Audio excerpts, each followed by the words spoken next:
Dear students, welcome to Sanjeev Gupta online classes. अगर आपको हमारी क्लासेस पसंद आ रही हो तो आप इसे सब्सक्राइब करें और ज़्यादा से ज़्यादा बच्चों तक पहुंचाने के लिए इसे शेयर करें।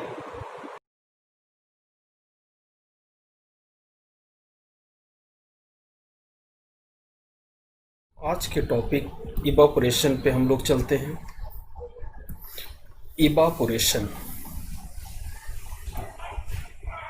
इसके बारे में देखते हैं।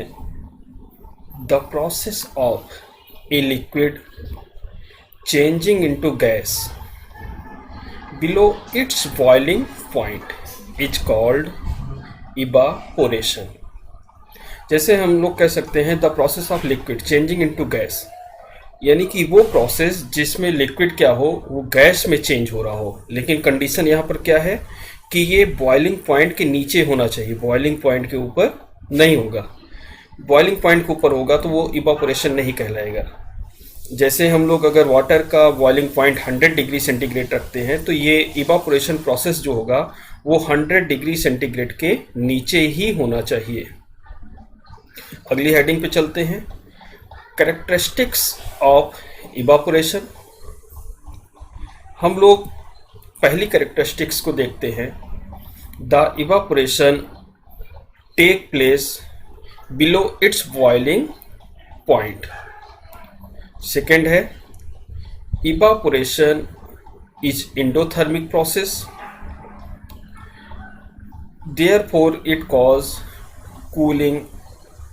एंड थर्ड है evaporation is surface phenomena.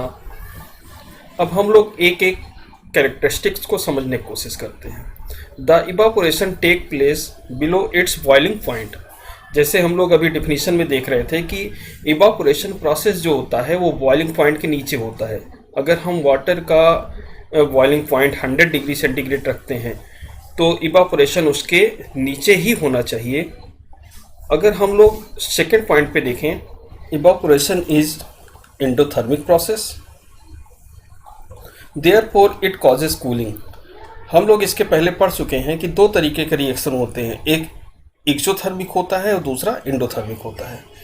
Exothermic process में क्या होता है कि हीट बाहर निकलती है और एंडोथर्मिक प्रोसेस में हम लोग को हीट देनी पड़ती है।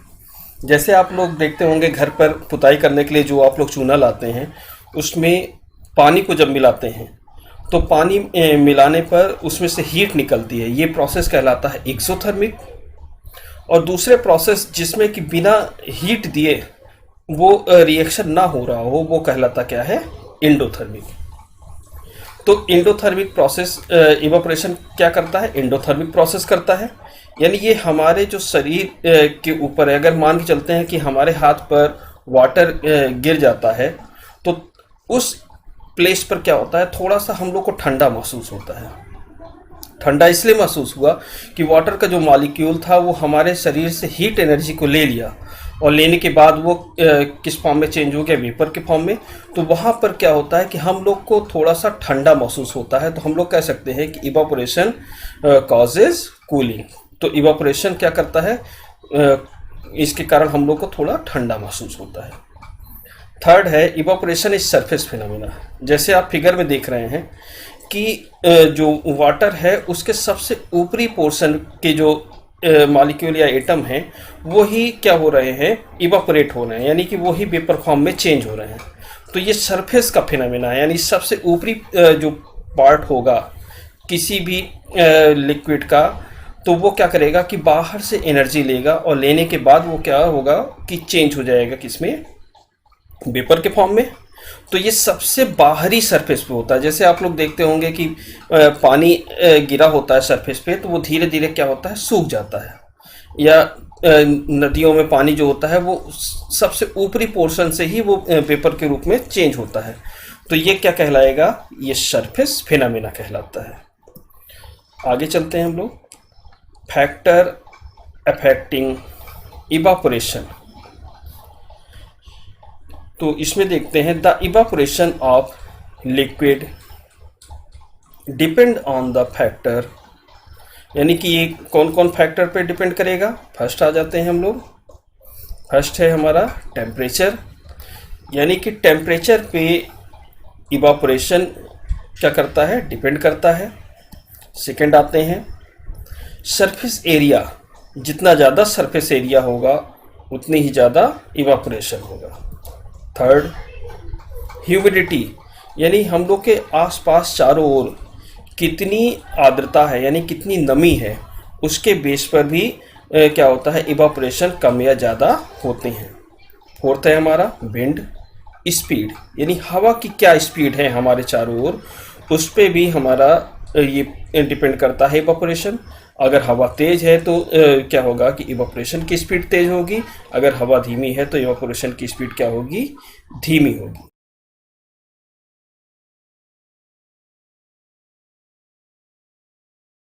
फैक्टर अफेक्टिंग द इवापोरेशन के फर्स्ट फैक्टर हम लोग देखेंगे temperature. The rate of evaporation increases with increase in temperature, यानी जो इवापोरेशन की स्पीड है वो इंक्रीज होती है जब टेम्परेचर इंक्रीज होता है। यानी जब ज़्यादा टेम्परेचर होगा तो इवापोरेशन भी क्या होगा, बहुत ज़्यादा होगा। अगर टेम्परेचर कम है एटमॉस्फेयर का तो इवापोरेशन भी क्या होगा, कम हो जाएगा। When the temperature of any liquid increases, then the kinetic energy of the particle also increases। तो पहले हम देखते हैं when the temperature of any liquid, हम लोग जब किसी लिक्विड का टेम्परेचर इंक्रीज करते हैं, यानी कि जब टेम्परेचर हम लोग किसी लिक्विड का बढ़ाते हैं, देन तब kinetic energy of particle also increases. तो काइनेटिक एनर्जी भी क्या होता है, उस पार्टिकल का बढ़ जाता है। जैसे हम लोग इसके पहले देखते थे कि जब हम लोग हीट करते थे सॉलिड को, तो वो उसके पार्टिकलों के बीच में जो एनर्जी होती थी वो बढ़ जाती थी और वो मूव करना स्टार्ट कर देते थे। मूव करते थे तो सॉलिड से लिक्विड की ओर बढ़ते थे, और ज़्यादा एनर्जी जब उनको मिलती थी तो वो और ज़्यादा मूव करते थे, तो वो गैस की ओर बढ़ जाते थे।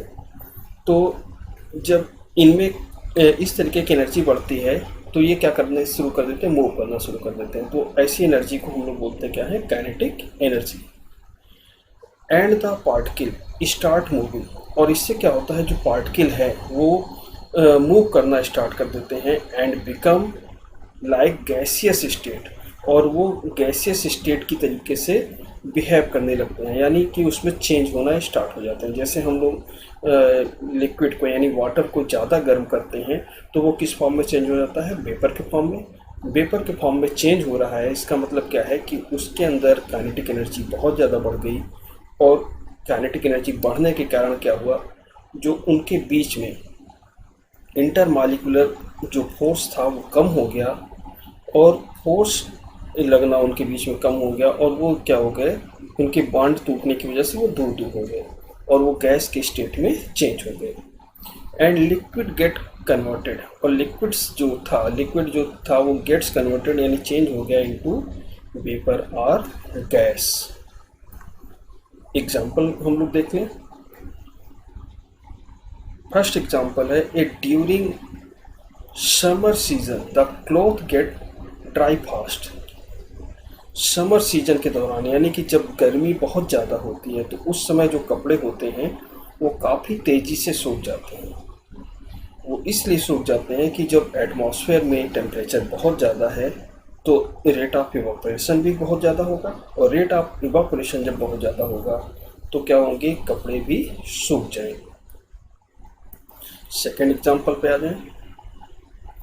ड्यूरिंग समर, यानी गर्मी के दौरान, द रेट ऑफ पर्सपिरेशन, यानी जो हमारे पसीने निकलने की जो रेट है वो बिकम हाई, यानी कि बहुत ज़्यादा होती है। This cause cooling bye evaporation, और इसी के कारण क्या होता है कि जब इवापोरेशन होता है तो हमें ठंडा महसूस होता है। ऐसा क्यों? क्योंकि जब पसीना ज़्यादा निकलता है यानी रेट ऑफ पर्सपिरेशन जब ज़्यादा होता है, क्योंकि टेम्परेचर जब ज़्यादा होगा तो पसीने भी ज़्यादा निकलेंगे, और जब पसीना ज़्यादा निकलता है तो जो पसीना निकला अब वो क्या करेगा, बॉडी से टेम्परेचर लेकर वेपर के फॉर्म में चेंज हो गया। अब वेपर के फॉर्म में चेंज होता है तो जहाँ पर वो टेम्परेचर ले रहा था वो पोर्शन जो होगा वो ठंडा महसूस होने लगता है, और वहाँ टेम्परेचर डाउन हुआ, इस कारण से वो ठंडा महसूस होता है। तो इसलिए हम लोग कह सकते हैं कि इवापोरेशन के कारण क्या हुआ, वहाँ पर कूलिंग महसूस होने लगा, यानी हम लोग को क्या होता है, ठंडा महसूस होना शुरू हो जाता है। सेकंड हम लोग फैक्टर पे आ जाए, सरफेस एरिया। सरफेस एरिया यानी कि अगर हम लोग देखें कि किसी भी चीज़ की लेंथ इनटू ब्रेथ, यानी कि उसकी जो लंबाई और चौड़ाई है बहुत ज़्यादा है, तो हम लोग कह सकते हैं कि उसका एरिया भी क्या होगा, ज़्यादा होगा। तो हम लोग कह सकते हैं द रेट ऑफ इवापोरेशन, जो इवापोरेशन का जो रेट है यानी कि उसकी जो स्पीड है वो इंक्रीजेस यानी बढ़ती है विथ इंक्रीजिंग सरफेस एरिया, यानी कि सरफेस एरिया अगर हम बढ़ा दें लिक्विड का तो वो क्या होगा, इवापोरेशन भी बढ़ जाएगा।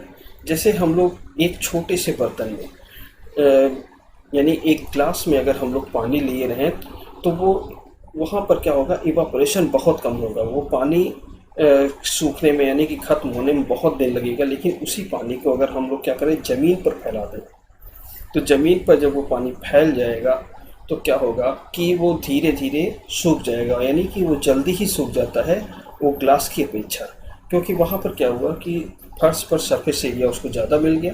और हम लोग इसके पहले पढ़ चुके हैं कि इवापोरेशन क्या है, सरफेस फिनोमेना है, क्योंकि वो सरफेस के ही जो पार्टिकल होते हैं वो एनर्जी लेकर लिक्विड से गैस के फॉर्म में चेंज होते हैं। तो हम लोग कह सकते हैं कि सरफेस एरिया जब बढ़ेगा तो इवापोरेशन का रेट भी क्या हो जाएगा, बढ़ जाएगा। Evaporation is surface phenomena. Evaporation क्या है, ये सरफेस फिनोमेना, यानी कि जो सरफेस के पार्टिकल हैं वो एनर्जी लेते हैं और इवापोरेशन होता है। सो इवापोरेशन इंक्रीजेस, इसलिए इवापोरेशन क्या होगा, इंक्रीज होगा विथ इंक्रीज सरफेस एरिया, यानी जैसे जैसे सरफेस एरिया बढ़ेगा वैसे वैसे इवापोरेशन क्या होगा, बढ़ जाएगा। The surface particle of liquid, जो सरफेस पार्टिकल होंगे लिक्विड के, टेक एनर्जी फ्रॉम आउटसाइड, वो बाहर से एनर्जी ले रहे हैं, एंड चेंज इनटू वेपर, और वो किस में बदल रहे हैं, वेपर में। अभी हमने जैसे बताया कि क्या हुआ कि लिक्विड जो था वो बाहर से एनर्जी लिया और वेपर के फॉर्म में चेंज हो गया, तो ये इवापोरेशन के प्रोसेस में आ गया। एग्जाम्पल के तौर पे हम लोग देखें, हॉट टी यानी गर्म चाय जो होती है, बिकम कूल, वो जल्दी ठंडी हो जाती है, कूल रेडली इन सॉसर यानी तस्तरी में, as compare to the glass और कप। हम लोग ग्लास या कप में अगर चाय को लें तो वो ठंडे होने में बहुत ज़्यादा समय लगाते हैं। अगर उसी चाय को हम लोग क्या करें, एक प्लेट में हम लोग पलट दें तो वो जल्दी ठंडा हो जाता है। ऐसा क्यों? ऐसा इसलिए होता है क्योंकि जब हम लोग प्लेट में चाय को पलट देते हैं तो सरफेस एरिया वहाँ पर क्या हुआ, बढ़ गया, और सरफेस एरिया जब बढ़ गया तो रेट ऑफ इवापोरेशन भी बढ़ा, और रेट ऑफ इवापोरेशन जब बढ़ता है तो आप कैसे जानते हैं कि इवापोरेशन से कूलिंग वो होता है, और इस कारण से क्या होता है कि वो चाय ठंडी हो जाती है।